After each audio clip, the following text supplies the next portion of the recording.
In 3.6, we're going to look at another way to evaluate derivatives, and that's called the chain rule.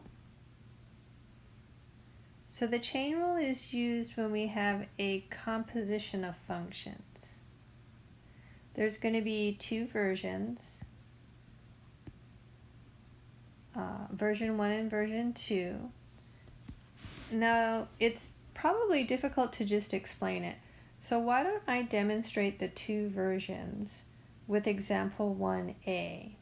So the first version says that we're going to break up our derivative into pieces and multiply. The second version says we're going to take the derivative from the outside in. So in example 1, we want to find the derivative, and we're going to use both of these versions. Okay? So if I was to use the first version of the chain rule, and notice that with example 1a, this is sine of 3x squared minus 7. So it's a composition of functions, and we don't know how to take the derivative of that, so we're going to try the chain rule. First, we're going to let the variable u stand for the function on the inside, which would be the 3x squared minus 7. So notice that y is now equal to sine of u. So when I take the derivative of y with respect to the variable x, it's going to be the derivative of y with respect to u times the derivative of u with respect to x. So we're just breaking it up into pieces. We're doing a substitution for the innermost function, and then y just becomes sine of u. So that derivative is the derivative of y of sine of u is just going to be cosine of u. And then we're going to multiply that by the derivative of u with respect to x. So that derivative would be 6x. But now we were supposed to find the derivative with respect to u. So we don't want cosine of u. We're going to substitute back in for u, and that's 3x squared minus 7 times 6x. Now I will typically rewrite this and put the 6x in front, so there's no confusion about what the argument is for the function cosine, which is just 3x squared minus 7. So that would be using the first version of the chain rule, where you do a temporary substitution on the inside function so that you can find the derivative. So let's look at the second one. The second version just says that we're going to take the derivative of the outside first and then the inside. So if we have y equal to sine of 3x squared minus 7, we're going to take the derivative of the outside piece first, which is sine. So the derivative of y is going to be the derivative of sine is cosine. And now this is important, the inside stays the same. So we're taking the derivative of the outside times the derivative of the inside function with respect to x. And that was 3x squared minus 7. This becomes cosine of 3x squared minus 7 times 6x. So the advantage here is that you don't have to do a temporary substitution and then substitute back.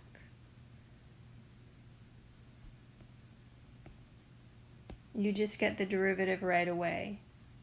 And now again, it really bugs me to have that 6x at the end. So I'm going to rewrite this. Now I usually just use this version of the chain rule.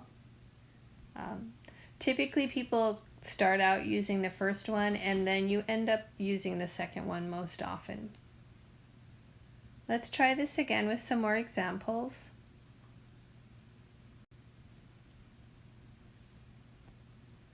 If we look at example B, f of x is equal to the square root of 2x minus 11.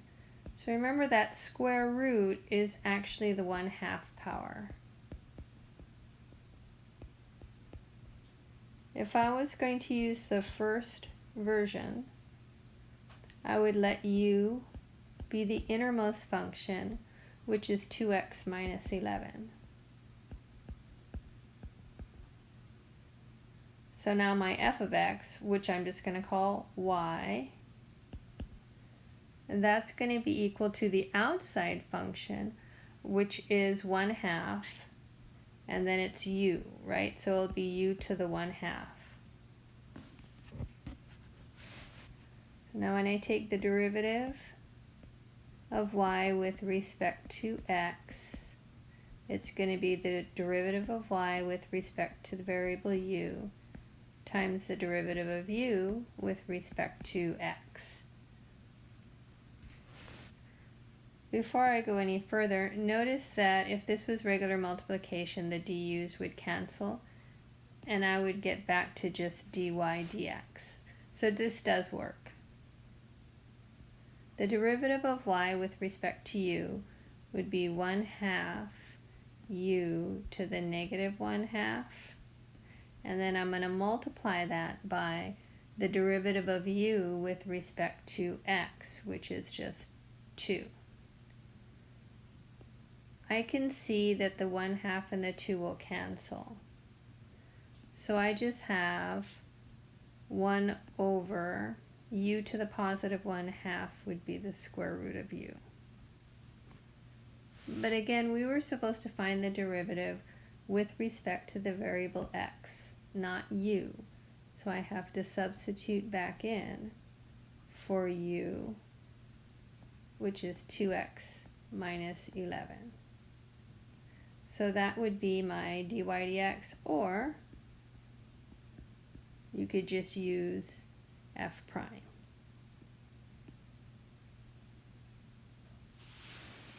All right, so let's try it using 2, where we go from the outside in.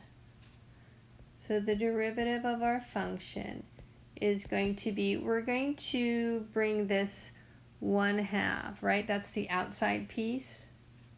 So we're going to take the derivative there, which would be 1/2 comes in front. The inside stays the same, 2x minus 11. And then minus 1 from the exponent will give me the negative 1/2 times the derivative of the inside.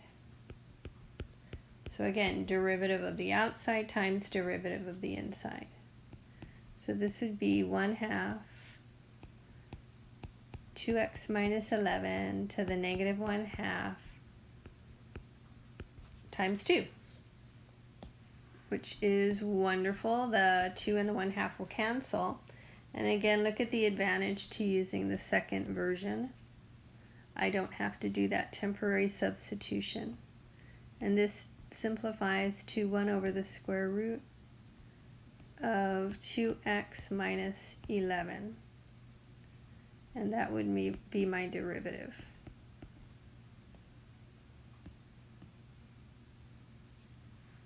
All right. So let's do another example. Example C, we have y is equal to tangent of sine of x. So I'm going to let u equal sine of x. So y is tangent of u, and dy dx will be equal to dy over du times du over dx. The derivative of y with respect to u, so derivative of tangent is secant squared of u, and then I'm going to multiply that by the derivative of u with respect to x. So the derivative of sine of x is cosine of x. So remember, we have to substitute back for u. So this derivative is going to be secant squared of u, which was sine of x, times cosine of x. Again, that really bothers me to have the cosine at the end because it's not clear if it's the argument of the secant function. So I'm going to bring it out in front. Cosine of x times secant squared of sine of x. Okay.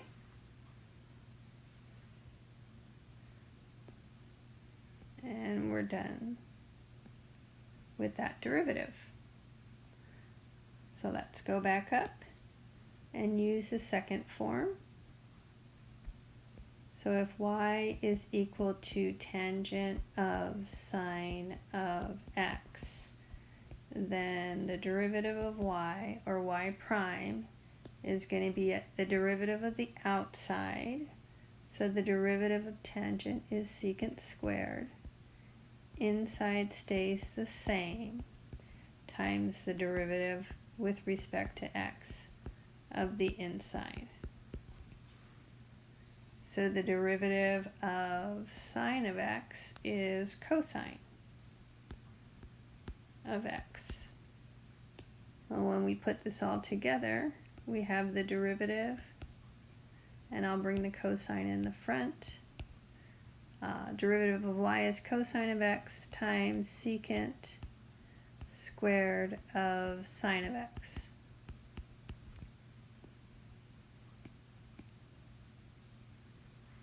So sometimes when we use the chain rule, we need to do it more than once. Look at example 2.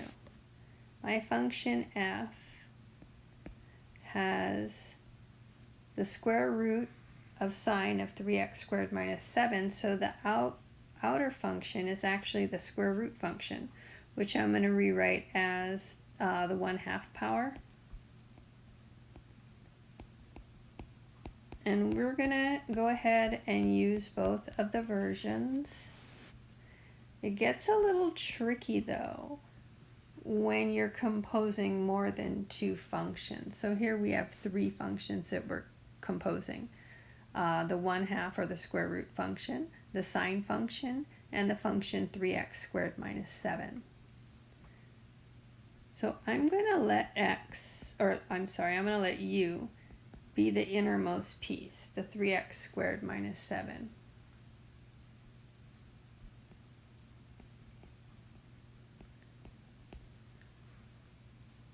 So I have sine of u, but remember that whole thing is to the 1/2 power. So I'm going to use another variable v to equal sine of u, and then y is going to be equal to v to the 1/2 power.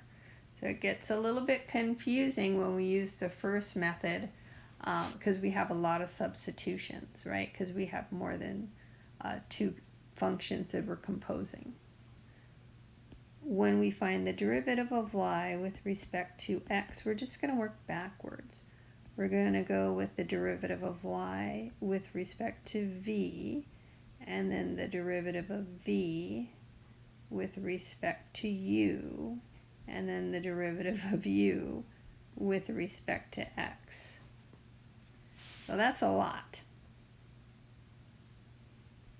The derivative of y with respect to v is going to be 1/2 v to the negative 1/2.